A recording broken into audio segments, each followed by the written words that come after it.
Hadis yang diriwayatkan dari Sayyidina Abi Hurairah radhiyallahu an, Rasulullah sallallahu alaihi wasallam, Abi Hurairah mendengar bahwasanya Rasulullah sallallahu alaihi wasallam bersabda, sesungguhnya Allah Subhanahu wa taala menciptakan rahmat itu, menjadikan rahmat itu adalah 100 juz. 100 juz. Kemudian fa'amsik indahu tis'ata wa tis'ina juz'an, maka Allah Subhanahu wa taala menahan. Jadi ada di sisi Allah 99 juz. 99 juz. Wa anjala ilal ardi juz'an wahidan, maka Allah Subhanahu wa taala menurunkan nikmat itu, rahmat itu satu kepada bumi, dalam artian untuk seluruh makhluknya yang berada di alam dunia. Nah, yang satu ini yang kita perebutkan bersama-sama. Kita berebut dengan hayawan, berebut dengan tumbuhan, berebut dengan makhluk yang lainnya. Semuanya sama mengharapkan rahmatnya Allah. Dan kemudian jin juga sama, berebut dengan rahmat yang satu ini. Rahmat yang satu ini yang kita rasakan sudah segini nikmatnya, apalagi yang 99 nanti di akhirat. Ya kan? Yang 99. Kemudian innallaha ta'ala mi'atu rahmatil ahbitu minha rahmatan wahidatan ila ahli dunya. Itu rahmat itu diturunkan oleh Allah kepada ahli dunia itu satu. Cuma satu. Silakan berebut mereka mencari rahmatnya Allah. Sesungguhnya Allah Subhanahu wa taala telah menurunkan kasih sayangnya kepada seluruh makhluknya. Dan rahmat itu baru nanti dicabut setelah berdirinya kiamat. Jadi setelah kiamat itu tidak ada kasih sayang lagi. Tidak ada yang saling mencintai lagi. Tidak ada yang saling memperhatikan lagi. Pada saat kiamat, orang masing-masing mementingkan dirinya sendiri. Jadi rahmat itu wa innallaha biqabdatilkar rahmati yaumal qiyamah. Jadi qabdatilkar rahmati yaumal qiyamah, dicabutnya rahmat itu nanti di hari kiamat, sudah nggak ada lagi rasa kasih sayang. Yang namanya sampai di hari kiamat itu orang yang udah dapat rahmat. Ya, yang hidup sampai hari kiamat itu orang yang tidak dapat rahmat. Kalau orang yang dapat rahmat ya udah meninggal terlebih dahulu. Sebelum terjadi kiamat sudah diwafatkan oleh Allah Subhanahu wa taala. Jadi orang yang tidak dapat rahmat itu ya sampai hari kiamat mengalami tahu gunung hancur, tahu lautan kedaratan airnya, tahu angin yang panas, kemudian gunung hancur bagikan debu terhapung-hapung, kemudian matahari dan bulan disatukan. Itu orang-orang yang tidak dapat rahmat. Dan diantaranya yang paling global itu orang musyrik, orang munafik, dan orang kafir. Nah, itu mau murni. Itu tidak akan mendapatkan rahmatnya Allah Subhanahu wa taala. Kenapa tidak akan mendapatkan rahmatnya Allah? Karena Allah sudah mencabut rahmatnya sampai di hari kiamat. Sampai di hari kiamat. Untuk ahli dunia, Kemudian Allah Subhanahu wa taala akan memberikan rahmat yang 99 itu, kasih sayang Allah akan diberikan nih. Kepada siapa? Kepada siapa? Li auliyaihi wa ahli ta'atihi, kepada kekasihnya Allah dan ahli yang taat kepada perintah Allah. Nanti selain dari itu nggak ada. Jadi kepada kekasihnya Allah dan kepada orang-orang yang taat kepada perintahan Allah Subhanahu wa taala. Kemudian dauhan Allah Subhanahu wa taala, inna rahmatallahi qaribum minal muhsinin. Sesungguhnya kasih sayang Allah itu sangat dekat bagi orang-orang yang berbuat kebaikan. Nah, di sini kita berbuat kebaikan itu dibarengi dengan iman kepada Allah, bahwasannya perbuatan baik itu diperintahkan oleh Allah. Begitu juga kita tahu arahannya berbuat baiknya itu. Kita tahu, ya. Jadi tidak sembarangan kita berbuat baik. Dan kalau orangnya tidak beriman itu meskipun berbuat baik juga tidak termasuk orang berbuat baik. Karena yang didahulukan itu imannya dulu. Imannya dulu yang didahulukan. Jadi kalau orang berbuat baik itu yakin kepada perintah Allah. Nah, kemudian yakin kepada hari akhir, bahwasanya perbuatan kita itu akan dibalas oleh Allah Subhanahu wa taala. Tegasnya, gitu kan. Artinya apapun yang kita kerjakan, akibatnya nanti di akhirat itu akan kita temui. Nah, akibatnya akan kita temui. Makanya pada saat kita berbuat baik, kita berbuat itu bukan untuk kita. Gitu. Nah, perbuatan itu akibatnya yang untuk kita.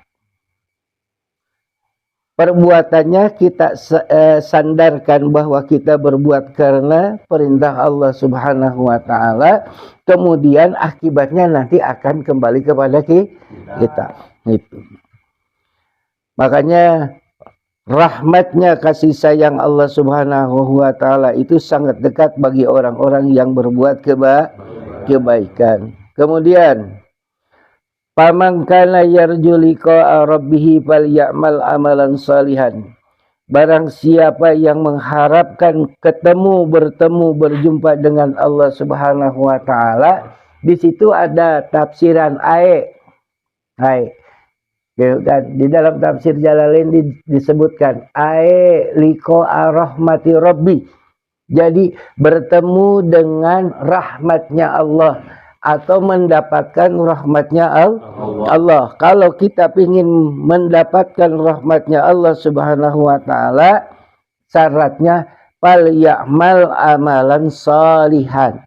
Beramal dengan amal yang solih. Amal yang solih itu hanya murni. Amal itu disandarkan karena Allah Subhanahu wa taala. Kemudian wala yusyrik bi ibadati rabbih ahada, dan janganlah kita musyrik kepada Allah, menyekutukan Allah sedikit pun dengan sesuatu apapun. Itu yang dilarang, berarti tauhidnya, imannya, ya kan. Di dalam kita mengabdi kepada Allah Subhanahu wa taala jangan dibarengi dengan keyakinan kepada selain Allah. Itu. Jadi kita jangan menyekutukan Allah. Insyaallah taala kita akan mendapatkan rahmatnya atau kasih sayang Allah Subhanahu wa taala. Kemudian wa rahmati wasi'at kullu syai'in wa rahmati wasi'at kullu syai'in, dan rahmatku itu sangatlah luas dari tiap-tiap perkara kepada seluruh perkara apapun. Yakni yang dimaksud likulli syai'in nasibum min rahmati. Tiap-tiap perkara itu mempunyai bagian dari rahmatku. Itu. Jadi seluruh apapun mendapatkan rahmat dari Allah. Makanya tiap-tiap perkara, tiap-tiap makhluk itu semuanya mendapatkan rahmatku, mendapatkan kasih sayangku. Itu firman Allah. Kita gambarkan kasih sayangnya rumput. Pertama, rumput ngasih makanan bagi hewan yang suka rumput.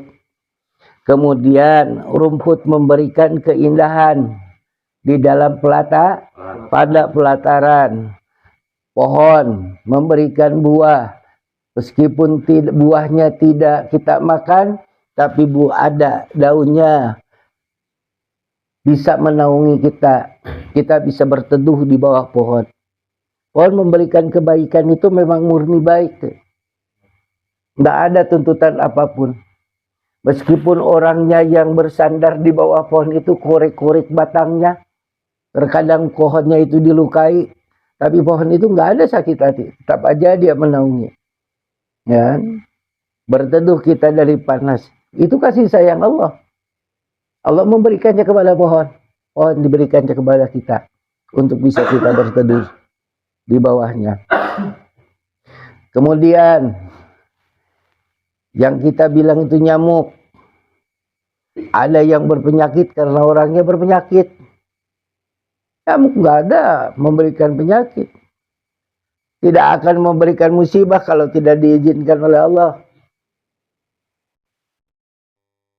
Seluruh musibah juga yang kena kepada diri manusia itu dikarenakan oleh izin Allah. Qul la yusibana illa ma kataballahu lana huwa maulana wa 'alallahi falyatawakkalul. Gitu.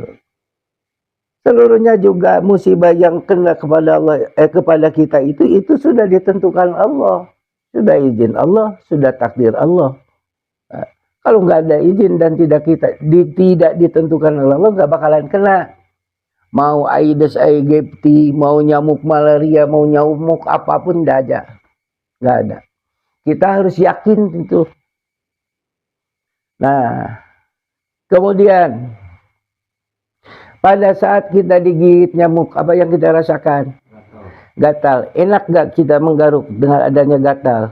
Coba kita menggaruk tidak gatal, kan tidak enak. Berarti dalam gatal itu ada kasih sayang Allah, memberikan kenikmatan. Pada saat kita dikasih penyakit oleh Allah Subhanahu wa taala, disakitkan oleh Allah Subhanahu wa taala, satu peringatan untuk kita, dua itu kemudahan dari Allah buat kita, tiga itu adalah kafarat dosa buat diri kita. Apa yang kita tidak harus bersyukur? Sakit kita bersyukur, dikasih nikmat juga bersyukur. Justrunya pada saat dikasih kita kenikmatan, misalkan harta yang banyak, itulah terkadang itu jadi ujian, jadi musibah yang besar bagi kita daripada kita dikasih sakit. Dikasih sakit banyak ingat kepada Allah. Dikasih harta banyak ingat kepada mal. Kepada mall. Nah, kepada departemen store kita ingatnya. Kayak gitu. Ya,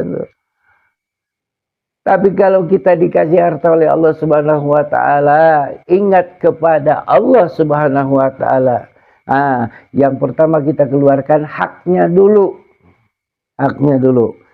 Kemudian baru kita dibelanjakannya juga di jalan Allah.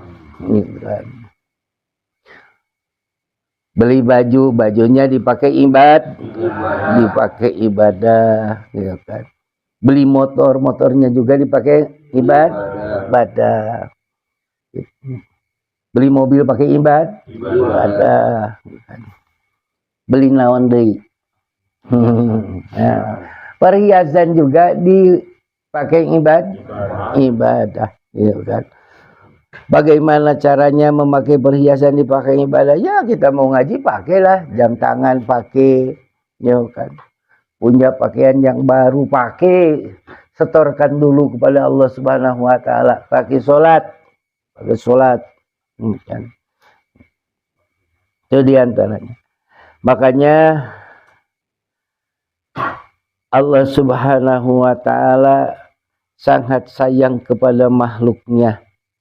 Maka kalau kita ingin mendapatkan rahmat kasih sayang Allah di dunia dan akhirat, di antaranya kita harus taat kepada perintahan Allah Subhanahu wa taala.